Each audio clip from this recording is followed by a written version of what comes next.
예, 사순절 묵상 26번째 아침에 같이 함께 하신 여러분들 주님의 이름으로 축복합니다.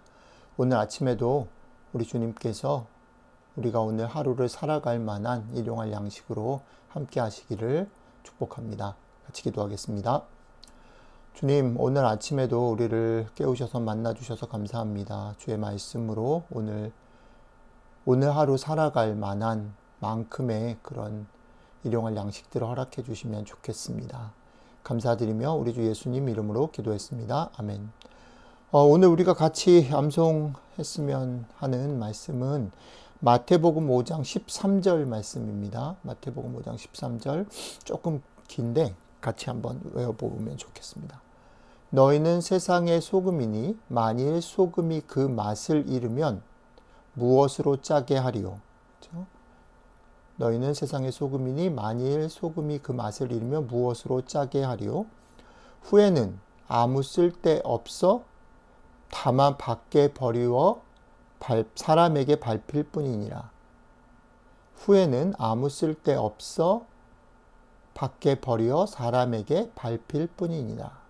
아멘.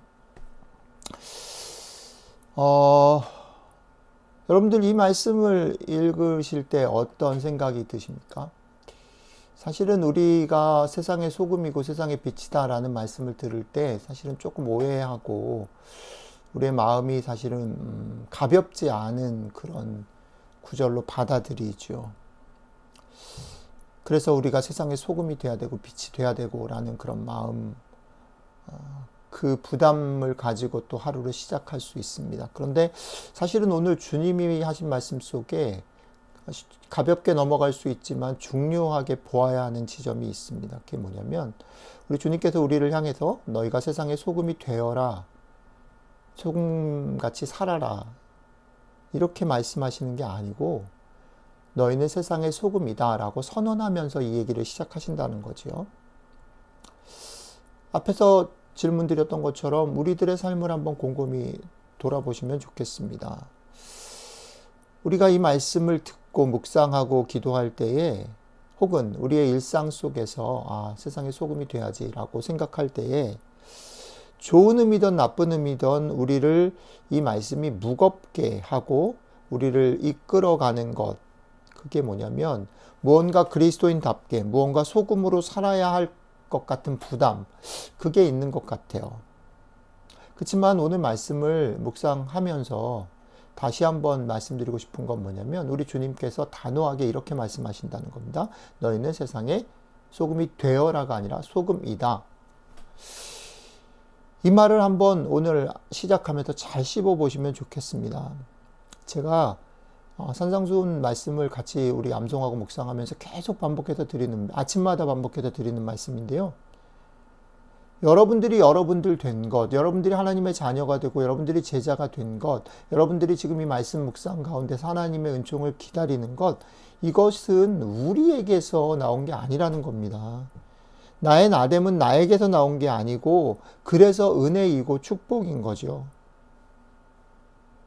나는 내가 소금이 될 만한 자격이 있고 능력이 있고 그런 어떤 것이 있어서 소금이 아니라 하나님께서, 우리 주님께서 소금이다 라고 선언해 주신 것입니다. 소금으로 여겨 주신 것이요.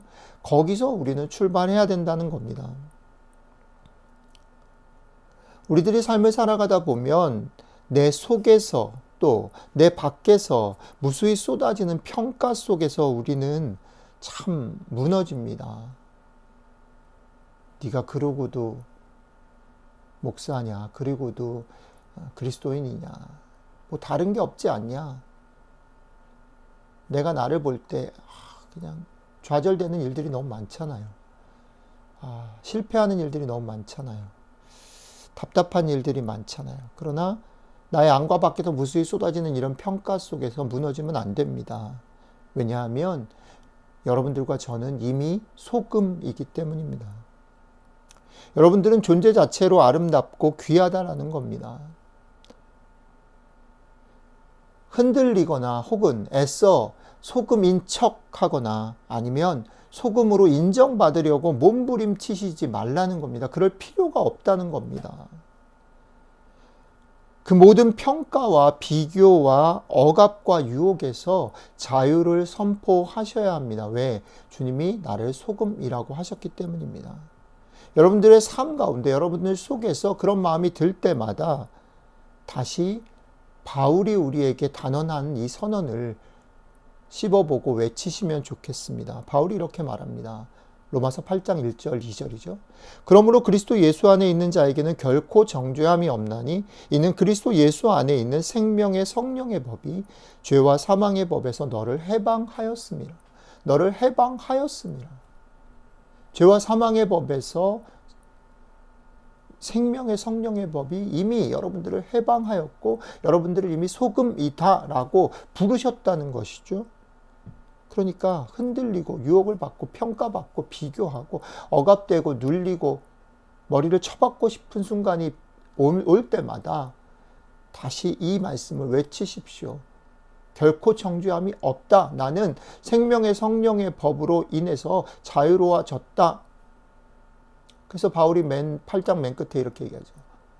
사망이나 기품이나 천사나 세상의 어떤 것도 우리 주의 사랑에서 끊을 자가 없느니라. 결코 정죄함이 없습니다. 여러분들은 이미 자유한 것이죠. 이것은 단순한 선언이 아니라 하나님의 은혜로 살게 된 우리의 신분 증명서입니다. 여러분들의 신분 증명서입니다. 이 신분 증명서를 마음껏 누리십시오. 여기가 출발입니다. 여기가 출발입니다. 그걸 인정받으려고 애쓰기보다는 이미 인정받은 이 신분 증명서를 마음껏 누리는 것, 그것으로부터 출발하셔야 합니다. 여러분들은 소금이 되어야 되는 존재가 아니라 소금입니다. 자, 여러분들이 소금이면, 여러분들과 제가 소금이면 이제 우리에게 남은 것, 그건 뭐냐면 소금이 도대체 뭐 하는 거냐? 왜 소금으로 불렀냐? 우리의 신분이 어떤 모양새인지 어떤 방향으로 살아가야 하는지를 물어야 합니다. 세상을 짜게 하는 것이 소금의 역할이라고 주님이 말씀하시는 배경에는 이런 게 있습니다. 세상이 짠 맛이 필요로 한 거죠. 우리가 살고 있는 세상이 짠 맛을 필요로 하는 거예요. 이것도 아침마다 반복하는 말씀인데요. 제자로 사는 일과 세상은, 그리고 우리의 본성은 충돌할 수밖에 없다는 거예요. 세상에는 짠맛이 필요하고 짠맛이 없어요. 그러니까 짠맛을 드러내면 세상은 놀래고 반응해요. 우리가 제자로 살면 세상은 반응합니다. 우리가 제자로 살려고 하면 우리의 본성과 충돌합니다. 그리고 조금 더 오늘 말씀은 적극적으로 우리에게 세상이 짠맛을 요청한다, 기대한다라고 말합니다. 그러니까 이제 소금인 여러분들이 당당하게 세상과 여러분들의 본성과 싸우며 살아야 된다라는 겁니다. 두려워하지 말고 주저하지 말고 세상과 본성과 싸우며 살아가는 그 길, 좁은 길을 따라가면 거기에는 세상도 인정하는 승리가 있지만 마치 쉽게 갈 듯 보이고 그 길이 다른 사람의 세상의 마음을 사는 길처럼 보여서 세상과 본성과 불화해야 되는 것, 싸우는 것을 잊어버릴 때는 역설적으로 세상도 우리를 우습게 여기고 가볍게 대하게 된다는 겁니다. 이렇게 살아가는 것 속에는 시간이 걸립니다. 그렇죠? 유별나 보이기도 하고 또 어리석어 보이기도 합니다. 그러니까 힘들죠. 그러니까 흔들리는 겁니다. 하지만 주님은 못 박아 말합니다. 다르게 살아야 된다는 겁니다. 흔들리지 마십시오. 여러분들이 외롭다 느낄 때 그렇게 먼저 소금으로 살아가신 주님을 바라보십시오. 히브리서 12장 1절은 우리에게 그렇게 말한 거죠. 우리의 대제사장이신 주님을 바라보라. 그리고 또 12장 1절에 이어지는 구름같이 허다한 많은 증인들이 우리 앞에 있다는 거지요. 그 길을 먼저 간 사람들, 지금 같이 가고 있는 존재들이 있다는 것을 기억하십시오. 그리고 끝까지 그렇게 살아가자는 겁니다. 제가 요 며칠 계속 아침마다 말씀드리는 거 있죠. 먼 길을 가는 겁니다. 쉽게 끝나지 않습니다. 그러니까 천천히 가셔야 됩니다. 천천히, 또박또박. 서두르지 말고, 빨리 결과를 보지 못했다고 안달하지 말고, 힘들면 쉬었다가 또박또박 하는 겁니다. 힘들 때는 멀리 고개를 들어서 주님을 바라보시고 응원하는 사람들을 바라보시고 또 바울의 선언을 기억하시면서 우리가 최종적으로 승리할 때까지 포기하지 않고 가시는 여러분들과 제가 되기를 주님의 이름으로 축복합니다. 기도하겠습니다. 주님, 우리로 하여금 포기하지 않고 먼저 가신 주님 바라보고 우리를 응원하는 허다한 증인들을 바라보고 같이 걸어가는 사람들과 어깨를 걸고 오늘도 하루 소금으로 짠맛으로 우리의 본성과 세상과 싸우며 살아가는 저희들 되게 도와주십시오. 감사드리며 우리 주 예수님 이름으로 기도했습니다. 아멘.